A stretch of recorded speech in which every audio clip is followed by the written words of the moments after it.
Hello dear students, welcome in ASC starter. आज हम worksheet number 5 करने जा रहे हैं। ये सामाजिक विज्ञान की क्लास 9 की रहेगी और फटाफट हम इसको स्टार्ट कर देते हैं। तो ये एमसीक्यू क्वेश्चन है। पहला क्वेश्चन आपसे पूछा गया है, उत्पादन की पहली आवश्यकता है। आपको बताना है कि उत्पादन की सबसे पहली आवश्यकता कौन सी होती है। तो पहले का आंसर डियर स्टूडेंट्स भूमि आ जाएगा, क्योंकि अगर भूमि ही नहीं होगी तो उत्पादन नहीं हो सकता। ठीक है, पहली आवश्यकता भूमि है, बाकी और भी ये चीज़ें चाहिए होती हैं। नेक्स्ट है, पालमपुर में गैर कृषि क्रियाएं कौन सी हैं। मतलब जो कृषि के अलावा जो क्रियाएं हैं उन्हें गैर कृषि क्रियाएं कहा गया है। तो जैसे परिवहन, दुकान चलाना, लघु विनिर्माण, उपरोक्त सभी। तो इसका आंसर जो है वो डी होगा। ठीक है, उसके बाद नेक्स्ट पर आ जाइए। औजार, मशीन, भवन उदाहरण है। आपको बताना है कि ये जो औजार है, ये जो मशीन है, ये जो भवन है, वो किसके उदाहरण है। देखिए ये सारे के सारे जो है ना स्थायी पूंजी कहलाते हैं। ठीक है, देखो स्थायी पूंजी वो होती है जो एक बार खरीदी जाती है और काफ़ी लंबे समय तक उसका यूज़ किया जाता है और उससे लाभ कमाया जाता है। ठीक है, तो औजार, मशीन, भवन जो है वो क्या है, स्थायी। ऐसे ही कार्यशील पूंजी होती है जो आप फटाफट से यूज़ कर लेते हैं, जैसे कच्चा माल हो गया और पैसे हो गए, वो कार्यशील पूंजी में आते हैं। तो यहाँ से पूछा गया था ये जो औजार, मशीन और जो भवन है ना, ये किसके उदाहरण है। तो आप किसके बताओगे, स्थायी पूंजी के। अब नेक्स्ट पर बढ़ जाते हैं। नेक्स्ट पूछा गया है, इनमें से कौन एक स्थायी पूंजी है। ठीक है, अभी देखो हमने ऊपर भी करा है, तो वही चीज़ दोबारा यहाँ पूछ लिया कि स्थायी पूंजी इनमें से कौन है। तो हम जानते हैं मशीनें, क्योंकि ऊपर अभी मशीन का उदाहरण दे रखा था। मैं आपको दिखाता हूँ, ये देखो, है ना। तो डियर स्टूडेंट इसका आंसर क्या आएगा, ग। ठीक है, मशीन।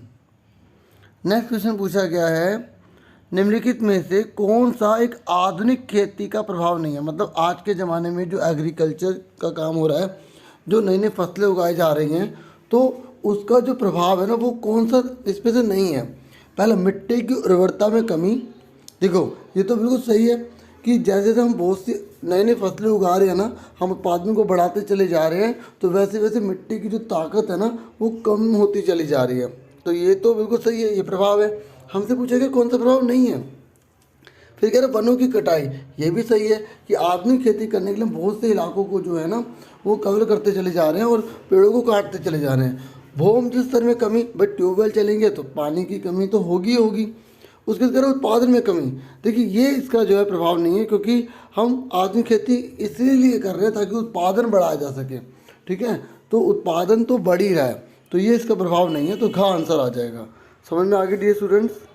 नेक्स्ट क्वेश्चन पूछा गया यहाँ पर कि उत्पादन का प्रयोजन, मतलब उद्देश्य क्या, आखिर उत्पादन हम कर क्यों रहे हैं। वस्तु उपलब्ध कराने के लिए, बिल्कुल सही। ठीक है, और नेक्स्ट बोल रहा है सेवाएं उपलब्ध कराने के लिए, बिल्कुल सही। ऐसी वस्तु और सेवा उत्पादन करना जिनकी हमें आवश्यकता है, बिल्कुल सही। उपरोक्त सभी। तो देखो उत्पादन कर ही इसे ले रहे हैं। ठीक है, जिसके सारे के सारे आ जाएंगे। तो इस तरीके से जो 6 क्वेश्चन है उसका क्या है, आपका डी आंसर है। ठीक है, तो यहाँ पे आराम से नोट कर सकते हैं। इस बार अलग डिज़ाइन में दिया गया है ना। वर्कशीट आपने देखी होगी।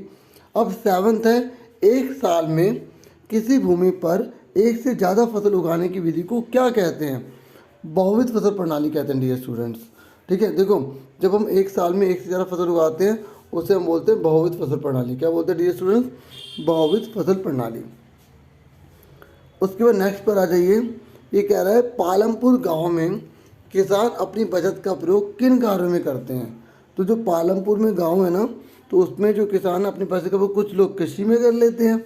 ठीक है, जब उनको इतनी बचत नहीं हो पाती तो कुछ लोग गैर कृषि में कर पाते हैं। ठीक है, गैर कृषि में आपको, जैसे मैंने आपको बता दिया, कोई परिवहन का काम कर रहा है, कोई दुकान चला रहा है ना।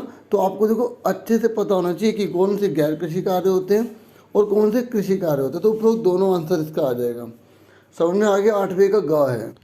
देखिए जो 9th क्वेश्चन है उसमें बोला गया है पालमपुर पड़ोसी गांव और कस्बों से अच्छी तरह से जुड़ा हुआ है। फिर कह रहा है कारण, इस गांव में विभिन्न जातियों के लगभग 450 परिवार हैं। जब आप पालमपुर का जो पहला चैप्टर इकोनॉमिक्स का खोलेंगे तो उसके पहले पेज पर ही आप देखेंगे कि ये स्टेटमेंट भी आपको मिलेगी, ये भी मिलेगी होगी।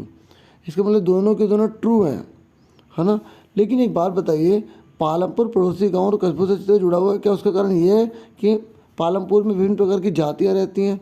नहीं, लोकेशन का हिसाब है, इस वजह से ऐसा था। ठीक है, तो ये जो है ना, ये इसका सही जो है कारण नहीं है। ठीक है, लेकिन दोनों के दोनों ट्रू है, तो इसका आंसर जो है वो क्या होगा, खा होगा। अब उसके बाद देखते हैं 10th में क्या कह रहा है।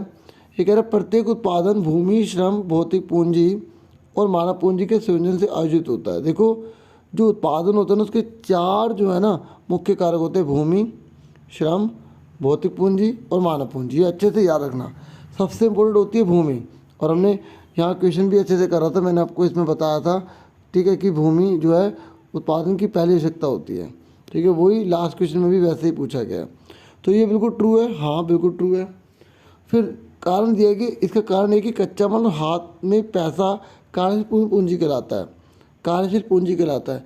तो देखिए, ये भी ट्रू है, लेकिन ये इसका जो है ना कारण नहीं है।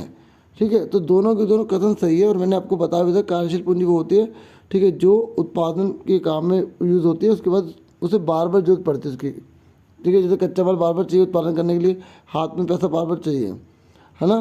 तो ये जो है कार्यशील पूंजी बिल्कुल ट्रू है ये, और ये भी ट्रू है, लेकिन ये जो कारण है ना वो इसका सही नहीं है। तो हम किस पर टिक करेंगे, इसमें भी खा पर टिक करेंगे। ठीक है, और मेरी रिक्वेस्ट है, अगर आप चैनल पर न्यू हो तो प्लीज़ चैनल को सब्सक्राइब कर लें। और फिर मिलेंगे डियर स्टूडेंट्स, अपना पूरा ध्यान रखना, और आप सबको शुक्रिया, आप वीडियो देखते हैं, सपोर्ट करते हैं। Thank you for watching and listening carefully. Take care yourself dear students.